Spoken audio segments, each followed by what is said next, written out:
শাহরু রমাদান আল্লাযী উনজিলা ফীহিল কুরআন।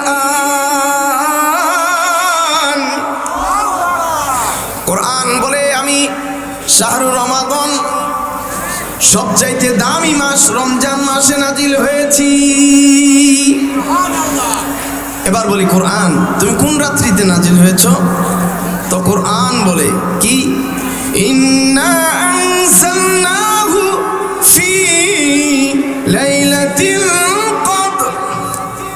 কোরআন বলে আমি এমন এক রাত্রিতে নাজিল হয়েছি, এই যে প্রতি বছর দিনের পরে রাত আসে, রাতের পরে দিন আসে, এই যে ঘূর্ণায়মান এই সমস্ত রাত্রির চাইতে সর্বশ্রেষ্ঠ একটা রাত আল্লাহ তাআলা বানাইছেন, যেই রাত্রিতে আল্লাহ তাআলা তার অসংখ্য বান্দাদেরকে মাফ করে দেন।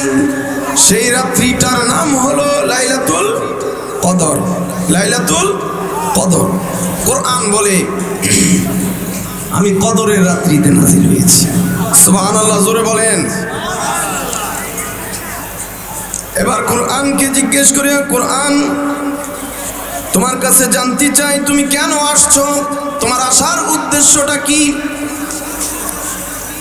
একটা উদ্দেশ্য আছে না? এই যে আমরা দুনিয়াতে আসছি, আমাদের আসার উদ্দেশ্য আছে না? কেন আসছি? আল্লাহ তাআলা বলেন যে আমি মানুষকে সৃষ্টি করেছি একমাত্র আমার ইবাদতের জন্য। কিসের জন্য? ইবাদতের জন্য। তো আমাদের উদ্দেশ্য, আসার উদ্দেশ্য হলো আল্লাহর ইবাদত। তো কোরআন তুমি যে আসছো তোমার উদ্দেশ্যটা কি একটু জানতে চাই। কোরআন বলে হুদাল লিল মুত্তাকিন। এই আলী কই? তো কোরআন বলে আমার আসার উদ্দেশ্য হলো হুদাল লিল মুত্তাকিন, আমি মুত্তাকিনদের হেদায়েতের জন্য এসেছি। কোরআন আবার বলে হুদাল লিল আলামিন, আমি বিশ্ব জগতের হেদায়েতের জন্য এসেছি। কোরআন কথা বলতে শুরু করে। এবার কোরআনকে বলি, ও কোরআন বলো তুমি যেই নবীর উপরে নাজিল হয়েছো সেই নবীর নামটা কি? যার কাছে তুমি আসছো তার নামটা একটু জানতে চাই। তো কোরআন বলে মুহাম্মাদুর রাসূলুল্লাহ, মুহাম্মাদুর রাসূলুল্লাহ। কোরআন বলে আমি মুহাম্মাদুর রাসূলুল্লাহ সাল্লাল্লাহু আলাইহি ওয়াসাল্লামের উপর নাজিল হয়েছি। আল্লাহু আকবার, একটু জোরে বলুন না, আরো জোরে বলেন। এবার কোরআনকে জিজ্ঞেস করে, কোরআন বলো দুনিয়াতে তো আরো নবী ছিল, আরো রাসূল ছিল, কিন্তু অন্যান্য রাসূল এবং আমাদের রাসূলের মধ্যে পার্থক্যটা কি?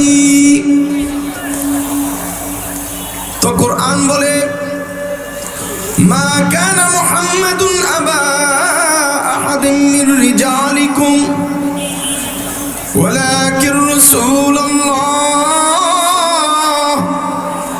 ওয়া খাতামান নাবিয়্যিন।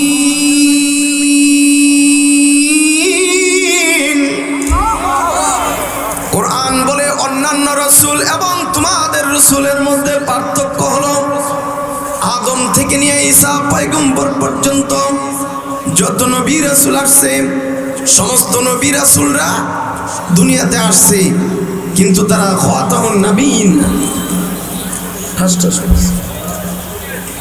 তারা কি খাতামুন নবিয়্যিন না, শেষ নবী না, কিন্তু আখিরি জামানার নবী যার উপরে আমি কোরআন নাজিল হয়েছি তিনি হলেন একমাত্র সর্বশ্রেষ্ঠ নবী এবং তিনি হলেন আখিরি নবী। তারপরে আর কোন নবী আল্লাহ তাআলা দুনিয়াতে পাঠাবেন। আল্লাহু আকবার বলেন।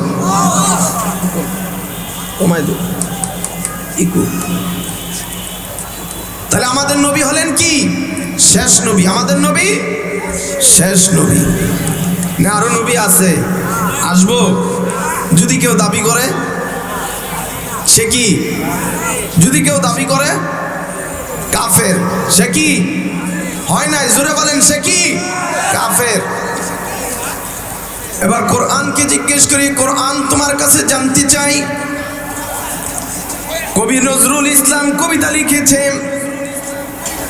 তার বইয়ের সর্বপ্রথম লেখার মধ্যে তিনি যে লেখাগুলো লিখেন তিনি লিখে দিয়েছেন তার পুস্তকের মধ্যে লেখা। যদি আমার কবিতার মধ্যে কোনো ভুল হয় পরবর্তী সংস্করণে ভুল ধরায় দিলে শুধরায় নেব। যত কবি যত সাহিত্যিক দুনিয়াতে আছে তারা যত বই লিখেছে সমস্ত বইয়ের ভিতরে তারা লেখার পরে লিখে দিয়েছে যদি কোনো ভুল পান ধরিয়ে দিবেন, ভবিষ্যতে নতুন সংস্করণে আমরা এটা সংশোধন করে নিব। তো কোরআন তোমার কাছে জানতে চাই তোমার মধ্যে কি কোনো ভুল আছে? তো কোরআন বলে যালিকাল কিতাবু লা রাইবা ফীহি। কোরআন বলে না না না, আমি কোরআনের মধ্যে ভুল তো দূরের কথা সন্দেহের অবকাশ পর্যন্ত নাই। আল্লাহু আকবার বলেন। এবার কোরআনকে জিজ্ঞেস করিও, কোরআন বলো তুমি কার কথা? তো কোরআন বলে আল কোরআন হুয়া কালামুল্লাহ। কোরআন কার কথা? আল্লাহর কথা। কোরআন কার কথা? জোরে বলেন কার কথা? আল্লাহর কথা। তাহলে আমরা আপনারা কোরআন তেলাওয়াত করি আর কোরআনের সাথে কথা বলতে আরম্ভ করে দিই। আল্লাহু আকবার বলেন। তো আল্লাহর কালামের সাথে কথা বলতে রাজি আছেন তো ইনশাআল্লাহ? কে কে রাজি আছেন দুই হাত তুলে দেখাই তো, বলেন নারে তাকবীর, নারে তাকবীর। আল্লাহু আকবার। আল্লাহ সকলকে কবুল করুক, সবাই বলি আমিন। তো কোরআনুল কারীম, এই কোরআনুল কারীমের তেলাওয়াতকে পৃথিবীর কেউ কোনোদিন বন্ধ করতে পারবে? যারাই বন্ধ করতে চেয়েছিল তারাই দুনিয়া থেকে বন্ধ হয়ে গেছে। যারাই কোরআনের তেলাওয়াতকে বন্ধ করতে চায় তারাই দুনিয়া থেকে বিদায় নিয়ে চলে যায়। শুধু কোরআনের তেলাওয়াতকে নয়, এই কোরআনের তাফসীর মাহফিলে পর্যন্ত আমরা দেখেছি 144 দ্বারা জারি হয়েছে। ঠিক কিনা বলেন? তাফসীর মাহফিলে আসলে কি বোমাবাজি শিখায়? জোরে বলেন না, বোমাবাজি শিখায়? তাফসীর মাহফিলে আসলে কি মানুষ বেদিন হয়ে যায়, নেশাখোর হয়, ইয়াবাখোর হয়, গাঞ্জাখোর হয়, ব্যভিচারী হয়, সুদখোর হয়? না, হয় না। তাফসীর মাহফিলে আসলে সুদখোর সুদ ছেড়ে দিয়ে ভালো হয়ে যায়, জেনাখোর জেনা ছেড়ে দিয়ে ভালো হয়ে যায়, চোর ডাকাত সন্ত্রাসী ছিনতাইকারী মাহফিলে আসার কারণে চুরি ছেড়ে দেয়, ডাকাতি ছেড়ে দেয়, ছিনতাই ছেড়ে দেয়। অতএব তাফসীর মাহফিল যারা বন্ধ করতে চায় বুঝতে হবে ওরা আল্লাহর কোরআনকে বন্ধ করে দিতে চায়, শয়তানের রাজ কায়েম করতে চায়। এই জমিনে কখনো কোরআনকে বন্ধ করা যাবে না। শয়তানের রাজ পৃথিবীর আসমানের নিচে জমিনের উপরে কখনো কখনো কায়েম করা যাবে না, কখনো কায়েম করা যাবে না। ঠিক কিনা বলেন? এদেশে কোরআনের রাজ চান তো আপনারা? কোরআনের আইন হোক এটা চান?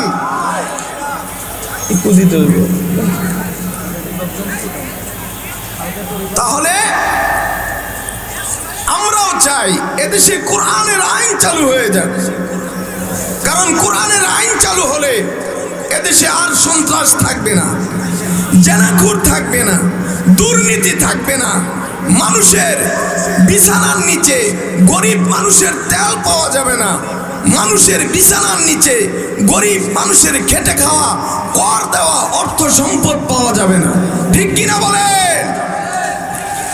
তো কোরআনের আয়াত তো দূরের কথা, কোরআনকে কখনো বন্ধ করা যাবে না। তবে হ্যাঁ, যুগে যুগে কোরআনের বিরোধিতা করা হবে, কারণ এখনো আবু জেহেলের নাতিপুতিরা দুনিয়াতে জিন্দা আছে। ঠিক কিনা বলেন? নবীজির ওয়ারিস আলেম ওলামা যেমন আছে, আবু জেহেল, আবুল আহাব, উতবা, সাইবার মতো তাদের অনুসারীরাও আজও পর্যন্ত দুনিয়াতে আছে। বুঝতে হবে, যারা কোরআনের মাহফিলকে বন্ধ করে দিতে চায়, যারা কোরআনের আওয়াজকে বন্ধ করে দিতে চায়, যারা কোরআনের তেলাওয়াতকে বন্ধ করে দিতে চায়, বুঝতে হবে তারা আবু জেহেল, আবুল আহাব, উতবা, সাইবার অনুসারী। ঠিক কিনা বলেন?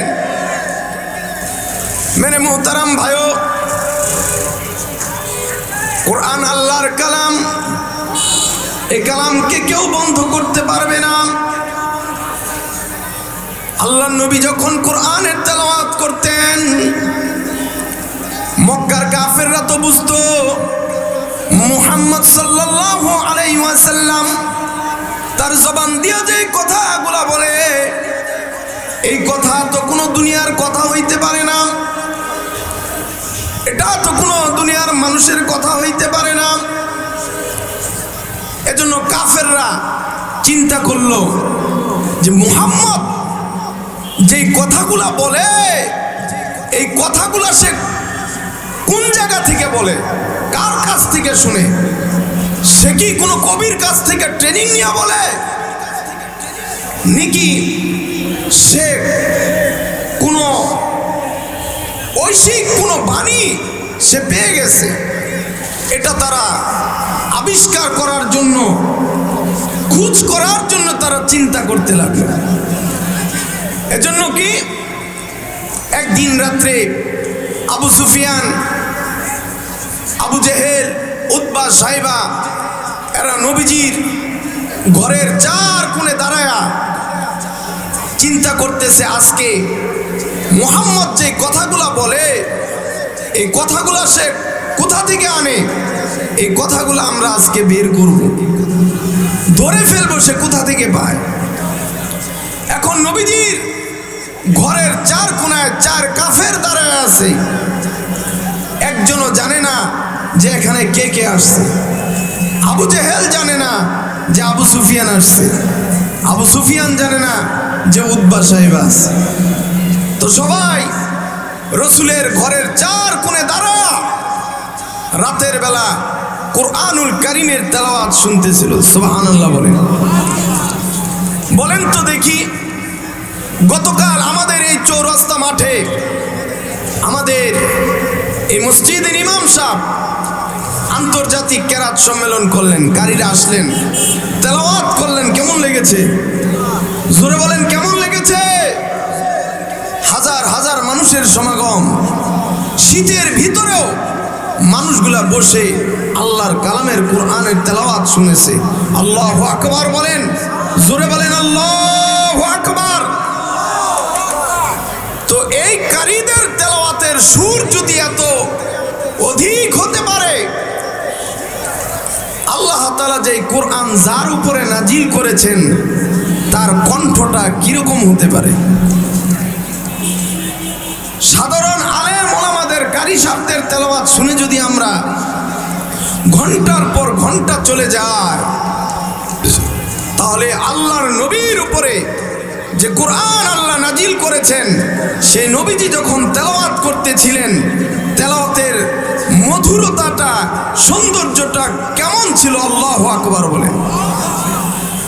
আবু জেহেল ঘরের এক কোণে দাঁড়িয়ে নবীজির কোরআনের তেলাওয়াত শুনতেছে, আবু সুফিয়ান, উতবা, সাইবা কোরআনের তেলাওয়াত শুনতেছে। গভীর রাত হয়ে যায়, আবু জেহেল ভাবে আরেকটু শুনে আমি বাড়ি যাব। আবু সুফিয়ান, উতবা, সাইবা চিন্তা করতেছে কোরআনের তেলাওয়াতটা আরেকটু শুনে বাড়ি যাই। এরকম করতে করতে ফজরের ওয়াক্ত হয়ে গেছে, কোনো সারা শব্দ পর্যন্ত নাই। ফজরের ওয়াক্ত যখন হয়েছে চিন্তা করলো এবার বাড়িতে চলে যাই। আবু জেহেল রওনা দিয়েছে, আবু সুফিয়ান উতবা সাইবা রওনা দিয়েছে। পথিমধ্যে একজন আরেকজনের সাথে দেখা হয়ে যায়। আবু জেহেল বলে এ কে? আবু সুফিয়ান বলে আমি আবু সুফিয়ান। উতবা সাইবা বলে কয় তোমরা কে? কয় আমরা উতবা সাইবা।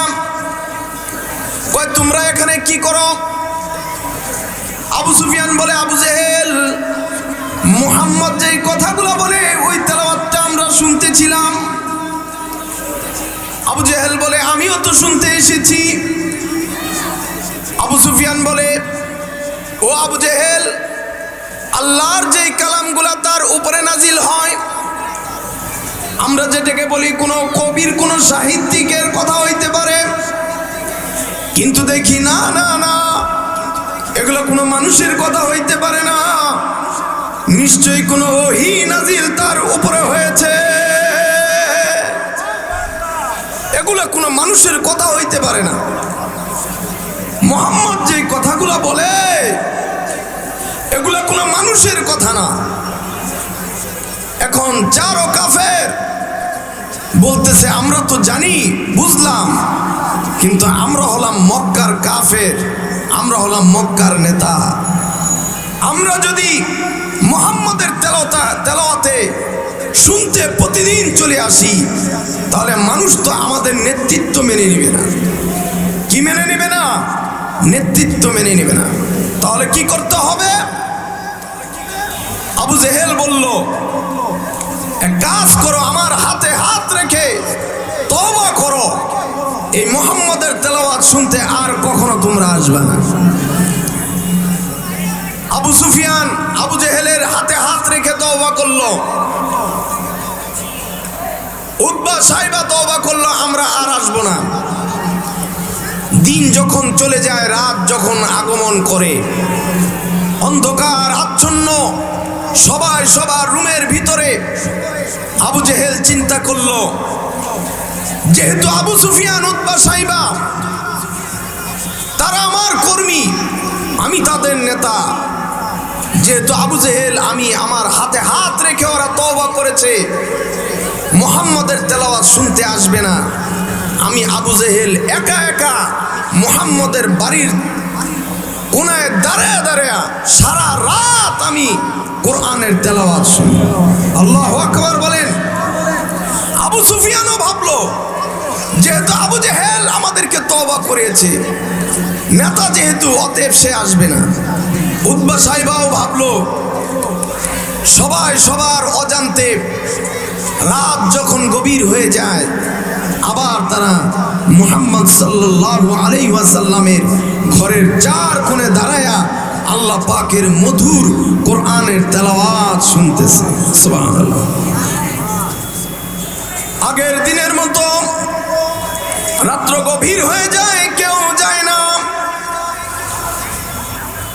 রাত্র যখন কেটে গিয়ে প্রভাতের আলো আবার দেখা দেয়, আবু জেহেল যখন চিন্তা করলো আর দাঁড়ানো ঠিক হবে না, চলে যায়। আবু সুফিয়ানও চিন্তা করলো আর দাঁড়ানো যাবে না, চলে যাই। উতবা সাইবাও চিন্তা করলো আর দাঁড়ানো যাবে না, বাড়িতে চলে যায়। এখন যখন তাড়াহুড়া করে একজন আরেকজন বাড়ির দিকে রওনা দিয়েছে, একজন আরেকজনের সাথে দেখা হয়ে গেছে।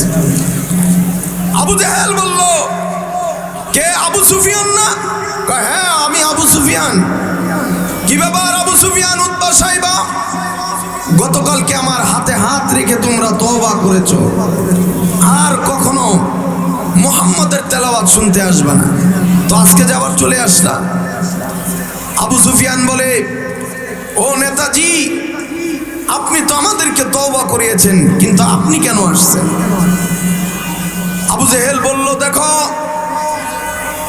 এই ঐশী এই বাণী যারাই শুনবে তারাই এই বাণীর প্রতি, এই কোরআনের আয়াতের প্রতি পাগল হয়ে যাবে। সে কখনো এই কোরআনের তেলাওয়াত শোনা থেকে নিজেকে বিরত রাখতে পারবে না। তাহলে এক কাজ করা যাক, কি মুহাম্মদ যেন এই তেলাওয়াত না করতে পারে, এজন্য এই তেলাওয়াত বন্ধ করতে হবে। কি করতে হবে? বন্ধ করতে হবে, বাধা দিতে হবে, যেন কোথাও এই কোরআনের তেলাওয়াত মুহাম্মদ করতে না পারে। এজন্য তারা বিভিন্ন জায়গায় বাধার সৃষ্টি করলো, যেন কোরআনের তেলাওয়াত কোথাও আর উচ্চারিত হতে না পারে। কিন্তু আল্লাহর কালাম, এটা কি কেউ বন্ধ করতে পারবে? জোরে বলেন, কেউ পারবে?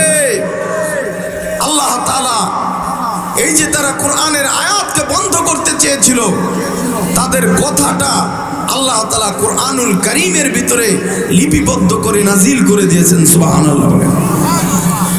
আল্লাহ বলেন, وقال الذين كفروا لا تسمعوا لهذا القرآن وقال الذين كفروا لا تسمعوا لهذا القرآن والغوا فيه। আবু জেহেল, উতবা, শাইবা এরা কোরআনের আয়াতকে বাধা পর্যন্ত করার জন্য বিভিন্নভাবে চক্রান্ত শুরু করলো, কিন্তু কোনোভাবেই কোরআনের আওয়াজকে তারা বন্ধ করতে পারে না। আজকে মনে হয়ে যায় আমাদের এদেশে কত কোরআনের পাখি ছিল, কোরআনের তাফসীর হতো, অনেকেই দুনিয়াতে আছে, অনেকেই দুনিয়া থেকে বিদায় নিয়ে চলে গেছে। আল্লাহ তাদেরকে জান্নাতবাসী করুক, সবাই বলি আমিন। মেরে মুহতারাম ভাইও, মক্কাতে প্রতি বছর বিভিন্ন জায়গা থেকে, সম্প্রদায় থেকে হজের মৌসুমে সবাই আসে। তো আল্লাহর নবী কাবার কোণে বসে বসে আল্লাহর কালামের কোরআনের তেলাওয়াত করতেছে। তো বাহির থেকে যারা আসলো, প্রত্যেকের তাবুতে আবু জেহেল যায়া যায়া বলতেছে, এই শোনো ও কাফেলা, এই মক্কায় একজন পাগল আছে যার নাম হলো মুহাম্মদ, তারে জিনে ধরেছে, তিনি কিন্তু জাদুও করতে জানে, তিনি একজন পাগল, অতএব তার কাছে তোমরা কেউ যাবে না, সে কি বলে তাও তোমরা শুনবা না। এখন আমাদের দেশে দেখবেন, ছোটকালে দেখেছি পাগল, যে পাগলের পিছে মানুষ আরো বেশি বেশি যায়, ঠিক কিনা বলেন? দেখতে যায়, দেখি তো তার চেহারাটা কেমন, দেখতে কেমন, কিরকম পাগলামি সে করে।